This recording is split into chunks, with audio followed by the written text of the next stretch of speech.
Australia, home of the possum, cool surfer dudes, strange lingo, now Warri's mate, fair dinkum, lots of sunshine and the Bonza Barrier Reef. It's the biggest, most spectacular coral reef in the world, and what's more, every creature is linked to another.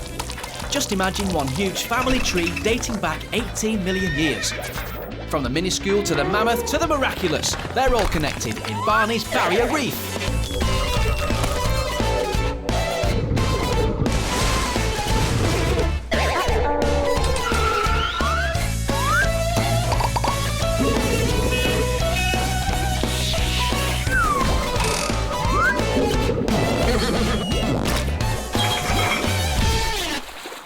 I'm digging a hole, it's much bigger than yours, because yours is smaller than mine, and that's why mine is bigger. Straighten up, Barney. You've got a backbone, use it. Don't slouch. OK, although I don't see what the big deal is. You don't see what the big deal is? You rely on your backbone. Without it, you wouldn't be able to do anything. Yeah, whatever.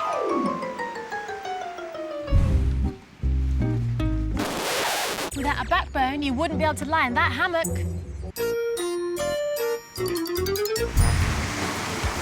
Or swim.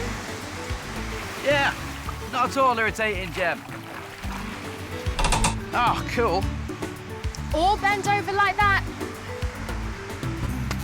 Nope, you couldn't even do that without a spine. Oh, look, OK, I get it. Wow, without a spine or a backbone, you'd just be really floppy. Let me get something straight. We've got a backbone, we call it a spine. Without it, pretty useless, a bit like a sea slug. Oh, sea slugs aren't useless. Like many spineless ocean creatures, they've got amazing ways of getting around and surviving. In the ocean, no spine is no problem. I'm intrigued. Well, let's meet our floppy, fishy friends and find out who is completely spineless.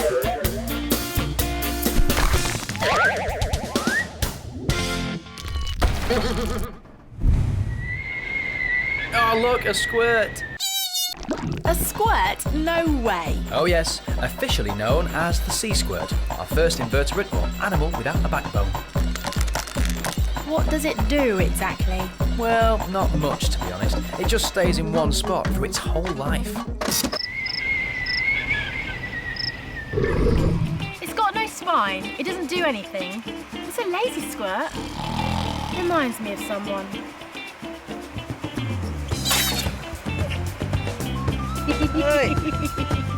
Well, actually, as it happens, you're onto something there, Gem. I am kind of related to him, but then so are you. What are you talking about? OK, this creature may look like the most basic of all creatures, but according to evolution, there is a big family tree that goes back millions of years. And on this tree, humans are related to the sea squirts. Huh? Yeah, when they're babies, they have a little spinal cord, which puts them in the same family tree as us, although they do eat it when they become adults. What? Hang on a second. I don't know which I find the strangest, the fact we're related or the fact they eat their spinal cord. And their brain, and their tail. Ugh, that is disgusting. Makes you want to puke, doesn't it? When they become adults, they settle in one place by kind of gluing their heads to one spot on the reef. And they don't need their spinal cord, tail or brain anymore, so they just, well, eat them, wouldn't you? It's a bit like a reef takeaway. Well, they take it away from themselves. So before they do this, they have similarities to us, like a brain and a spine, and that's why we're related. Yeah, it's a strange fact of nature that sea squirts are closer cousins to us than creatures like the octopus or the jellyfish. Yeah, but there's not much squirting action. I want my money back. So, which creature is connected to our spineless sea squirt, I wonder?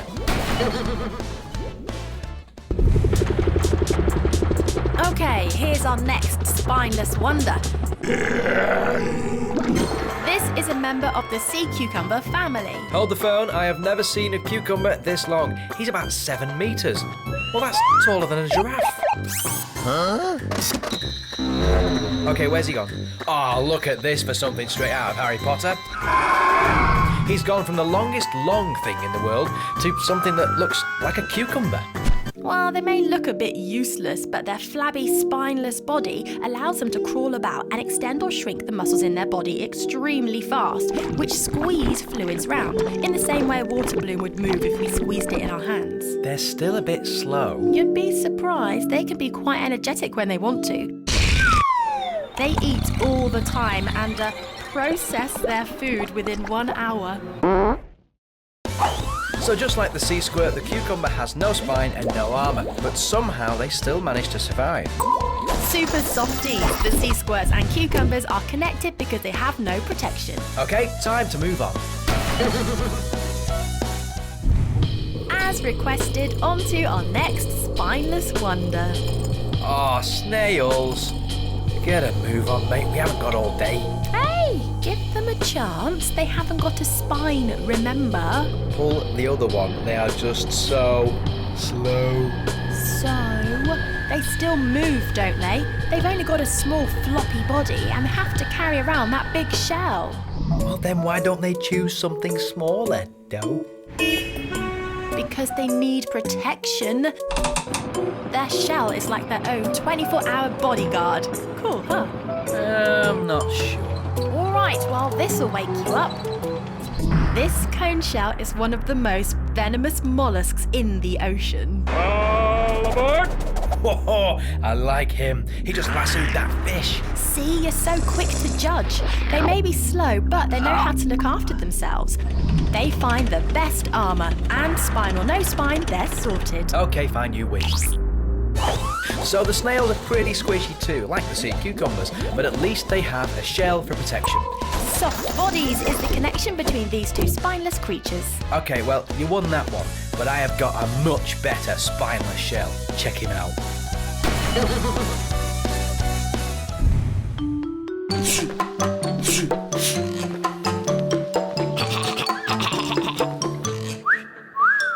Bonjour, I am the flame shell. I am red like a flame with my wild, flowing, messy locks. Ooh la la. Barney, where are you? Oh, Barney, you hot shell.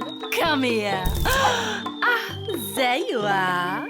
I need to be alone. Do not touch me. Oh la la, this is so romantic. Mwah, mon chéri. Stop sticking to me. No, you mess with my hair. That I cannot forgive. No, Barney, come back. No. Gem, Yeah. flame shells aren't French, are they? No. No, but they are reclusive by nature, so that second flame shell there was very persistent. Well, again, they're soft-bodied animals that rely on their shells for survival. But because they can't close their shell properly, they do tend to be shy. So it's hide away or be eaten. All right, I have to admit it, that was a pretty impressive shell. Yes, I think it's fair to say it definitely beats your snail, Gem. Our flashing flame shell is of course connected to the super slow marine snails because they both live in France. I mean shells. And who's connected to the flame shell? Ah, Hermie the hermit crab. He looks a bit naked. Looking for his shell, no doubt. Ah, home sweet home, peace and quiet. Phew. Uh-oh, not so peaceful. He's being crab attacked. One shell. 2 crabs. Who will be the victor?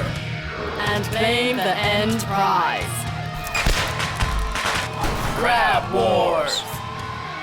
Heroic hermit crab is hiding from this ferocious sand attack. Great sand throwing technique, but is it working? I think Heroic is staying put. He knows when to stay down to survive. Having survived the sand attack, he's back on his feet. He's a tough cookie, this one. He won't be giving that prize away easily. Oh, and Combat Crab is going for the back attack. Heroic is showing immense strength carrying both him and Combat. That is quite amazing. He's steadying himself and, oh, he's going for the tip. Combat Crab just won't let go. It's an amazing feat of willpower and strength by the little guy. He's not giving up though. Oh, and what a turn-up. He's thrown him off with a spectacular move. What strength, what agility. Combat claims the grand prize of the white shell. Yeah. Leaving our loser Heroic with a poor consolation prize. Oh no. Oh dear, Contender 2 really has got the booby prize of a bit of abandoned pipe. Poor guy. He put up a brave fight, but he's not looking too comfortable. I think he's been driven round the U-bend. That's hilarious. It's just starting to hurt your voice. Oh, yes. So the hermit crab uses any shell or cover he can find to act as his backbone, even if it means fighting for it. Flame shells are kind of lucky then, I guess. They've got 2 shells each.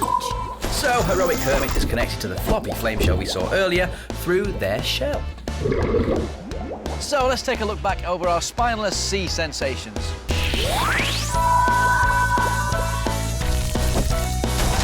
We've gone all the way from the sea squirt to the home-loving hermit crab. How did we get here?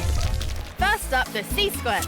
Now, experts say they're related to humans, but I can't see the resemblance. They are connected to our not-so-cool cucumbers. Flexible, but... They are linked to our shells, which are slow And boring. and sometimes venomous. But what about the funny floppy flame shell? Oh, so emotional. Yeah, but not so French. Linked, of course, by their shell to the hermit crab. So, what have you got for me here? I'm waiting. The arrow crab. And Q crab. He's there. You need to look properly. Nope, not seeing anything. Okay, I guess we'll have to go closer. Hey, wait, now that is not a crab. That's a spider. Hey, if that was a spider, I would not be sat here now. I'd be on a plane back to the UK. It's a crab. What kind of crab looks like that? It does look like a spider. Yeah, it does, but it's much nicer. It has 10 spider-like legs, but not many other similarities to either spiders or crabs. It doesn't walk like other crabs either.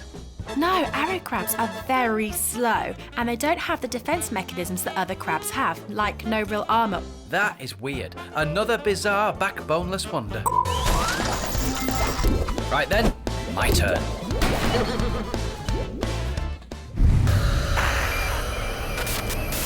Testing, testing, Barney to Spiny crayfish. Incoming transmission has been detected. Those must be the biggest antennae in the world. Well, relatively speaking, Gem, they are. They have antennae as long as their bodies, but that's not their only weird body bit. Listen to this for a strange set of parts. They have a body armour, eyes on stalks, 6 small limbs around the mouth, 5 pairs of legs, and a fan on the bum. And yet, they kind of look okay. That is one freaky body. Imagine if you had to walk around looking like that. While they have many talents, they use their antennae and legs to taste and fend off predators. Their other party trick is their ability to regrow bits of their body. That is just amazing. If they get in a fight and lose a leg or 2, they can get by until it's time to molt again, and then they just grow another one. Ah, yes, another one with a suit of armour. Just like the arrow crab, so they must be related. They are. They belong to the same family as crabs, the crustaceans. And what on earth is connected to an arrow crab? Oh, hey, ocean hedgehogs. The spiniest creature in the reef by far. These are sea urchins. Spiniest, but spineless. And spectacularly useful. Okay, so they're not movers and shakers, these guys, but those spikes are like very sharp needles and contain a toxin. So if we stood on one, it would be rather painful. Yeah, but at the end of the day, it's a ball of spikes. Okay, moving on. No, they're much more complicated than that, Barney. They have an external skeleton and this bit here... Yeah, that's the eye. No, that is their, poo bag. What? The bag is there to hold their poo so they don't suck it in again with the surrounding water, because that would be rather horrible. Yeah, definitely moving on. These guys are like the bodyguards of the reef, a perfect place for these cardinal fish to hide from predators. I mean, who's going to try and eat them when they might get a painful spike stuck in them? That's a good point. Good point. Get it? As I was saying, they're ocean protectors, but they also have to hitch a ride with the carrier crab, albeit somewhat reluctantly, when the crab decides they need a bodyguard. Portable bodyguards, that's it! So these are serious spikes, definitely up there with our spiny crayfish. So, sea urchins are connected to our spiny crayfish through their spiky spines. Very sharp. Sharp. Get it? It's El Spanish Dancer. Ole! Sorry. Meet our Spanish dancer, Nudibranch. Pretty in pink with its own shrimp accessory. Hang on, is this another shrimp cleaning? What is it with these shrimps? They need to get out more. It is indeed having a little clean, Gemsy Poos, but the shrimp is mainly getting a free nosh-up. It's basically the ocean version of Meals on Wheels. Ah, these shrimps are well crafty. But doesn't the Nudibranch mind? No, by nibbling on him, the shrimp does help keep him clean and free from parasites, and the Nudibranch also keeps the shrimp safe from predators. So the shrimp gets a free ride, protection and a free meal. Nice work if you can get it. I'll say one thing, it's hard to find a lazy shrimp in the ocean world. For something so tiny and without a backbone, they're hard grafters with many talents. So the sea urchin provides a hiding place and the shrimp uses the Nudibranch to travel around. So our imperial shrimp links to the sea urchin because they both pair up with their spineless buddies.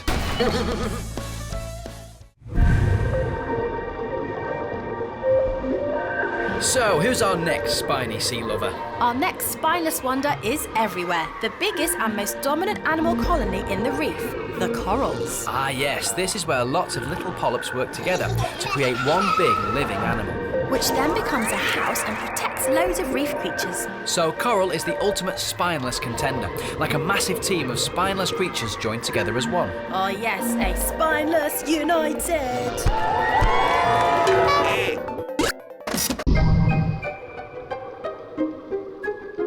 Hang on, what are all those little balls? That's like an ocean snowstorm. Well, this is one of the most wondrous sights in the ocean. It's called coral spawning. It only happens once a year, and no one really knows why, but it's mainly dependent on the full moon. It's very pretty, but what is it? Well, it's basically the coral laying eggs into the water. It's quite spooky, really. On that one day, most coral decide to spawn within a few hours of each other, and some even at exactly the same time. And that's why the reefs keep on living, all because the moon, sun, tides and corals somehow let each other know it's spawning time.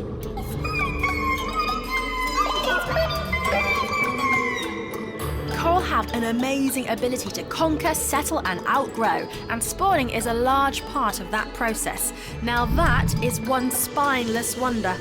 Beat that, Barney. Well, hang on a second, what's the link back to the imperial shrimp? Well, they both wear their skeleton on the outside. So our coral is linked to our sneaky shrimps by their external skeletons. So let's go over those connections.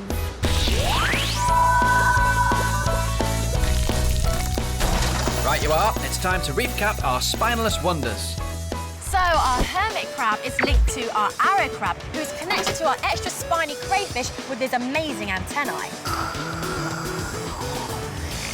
Yeah, but he's just a tiny spiny compared to the sea urchins with their ultra-long spines. They're a perfect shelter for their little ocean buddies. Talking of buddies, what about the shrimp and some of his shrimp mates, who hitch a ride on the Nudibranchs and the cucumbers? Off you go! Okay. Whose external skeleton links him to the ocean's very own Spineless United coral.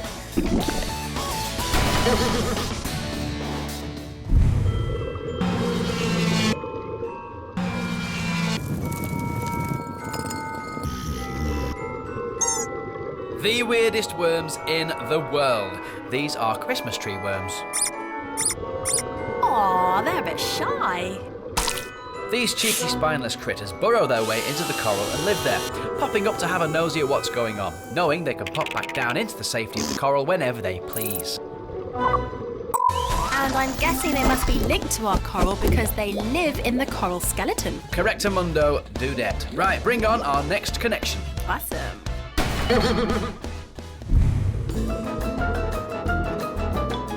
Aha, Nudibranchs, I remember them. So they're related to the Spanish dancer we saw earlier then. Oh, that one's cool. I want that one. Gem, they're slugs. No way.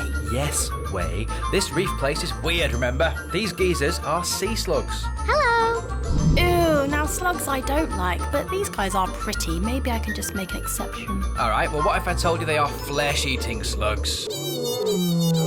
Barney, have you been watching bad sci-fi films again? Yeah, but that's not the reason I'm saying it. So you think they're so pretty? Listen to the facts. Brace yourself. These spineless slugs eat other spineless animals just like them. They can eat jellyfish, anemone, corals. They don't look fierce enough. And then they absorb bits of the creature they've eaten to use for their own self-defense. Eh? Well, for example, they might gulp down a sea anemone but are able to use the sting of the anemone to protect themselves, or borrow toxins from the other animals like sponges that help make themselves taste really, really bad. Yuck. Some of them even eat other sea slugs. Oh, double yuck. They're cannibals. This show just keeps getting weirder and weirder. Yep, so it's another spineless partnership. The shy Christmas tree worm hides in the equally spineless coral, and the Nudibranch steals the sting from spineless anemones. So our Nudibranch and Christmas tree worms are connected because they make good use of their spineless cousins.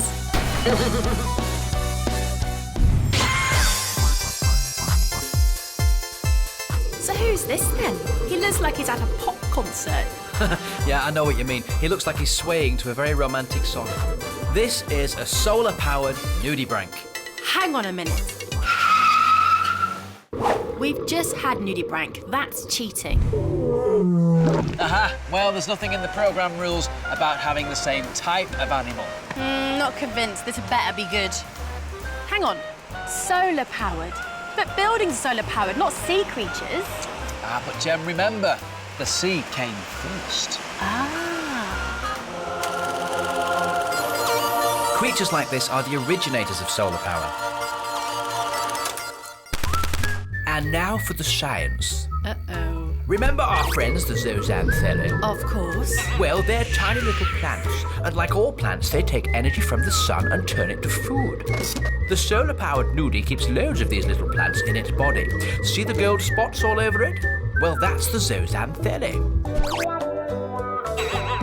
But I still don't get the solar-powered bit. Elaborate, please, Dr. Barnacle. Seeing as you asked so nicely, I would love to. The algae converts the sun's energy into sugar, which the nudibranch uses as food. It's like the nudibranch has its own little greenhouse in its body. So those gold spots are like mini solar power panels? That's correct, my dear Gemma. Ah, okay. Well, I'll forgive your little double nudibranch cheat then. Only once you've explained the connection, of course. Well, that's easy. The link between the standard nudibranchs and the solar-powered nudibranchs is that both of them pinch useful things from other animals to survive.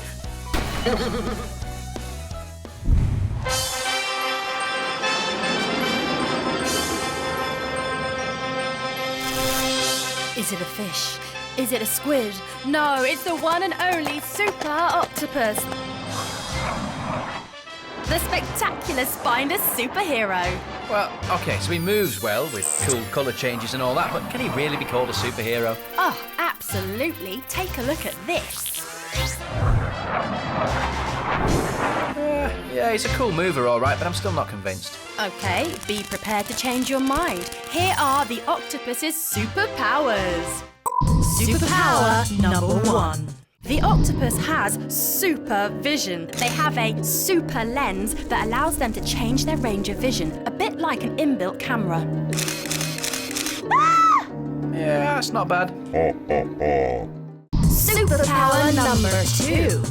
Octopi are highly intelligent. They've been known to solve puzzles and can actually tell the difference between shapes and sizes. It's got bits of brain in its arms as well as in its head. Superpower number 3. An octopus is strong and agile. They've been known to squeeze into things much smaller than them, like this cola bottle here. Wow, that's more like it. That is a proper superpower. Superpower number 4. Octopuses have a beak made out of super hard material. On some species, this can be used to kill prey and bite them into pieces. Some even have deadly venom, like the blue-ringed octopus here. Whoa, and I thought they were just comical wobbly things. Superpower number 1, 2, 3, 4, 5. They can release a thick black ink at the drop of a hat. This confuses their enemies and dulls their smell so they can escape.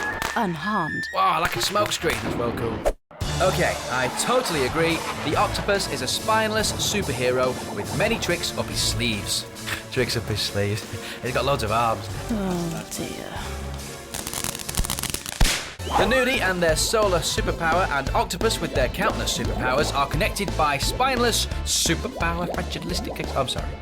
What an ending to our spectacular spineless collection. And the octopus connects back to the spineless sea squirt through its spectacular water squirting ability. So, let us take one last look through our spineless superheroes. Haha.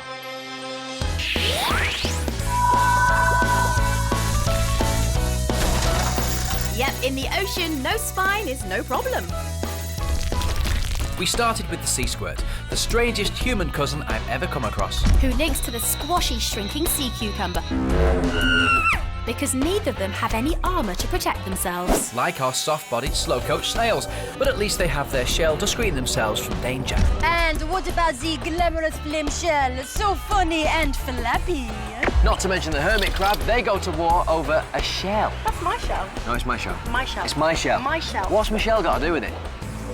At least they have a shell. Our weird spidery arrow crabs have to rely on blending in to stay alive. The spiny crayfish has the coolest spineless accessories, a super long antennae and an external skeleton. Call those spines? Now these are spines. The sea urchin allows its ocean friends to hide in its super long spikes. Shh, you can't see me. I'm hiding in the spikes. Just like the imperial shrimp and the rest of his mates, hitching a ride on the Spanish Dancer Mobile. And the spineless united coral. With such a big external skeleton, who needs a backbone? Well, not the Christmas tree worm, that's for sure, when they have their protector, the coral, to hide in. But some spineless wonders have to look after themselves, like the Nudibranchs who nick toxins and stings from other animals to protect themselves. Cool, but not as cool as the solar-powered Nudibranch, who has a little plant living inside, providing regular meals to keep his energy levels up. The Nudie is connected to the octopus through his solar spineless superpower, who is surely the most sensational spineless superhero. So our flexible wonders prove that in the ocean, spineless can mean super spectacular. A bit like me, really. No, nothing like you. Like our real spineless superheroes. Well, I must be off. People to save and all that. Up, up, and away!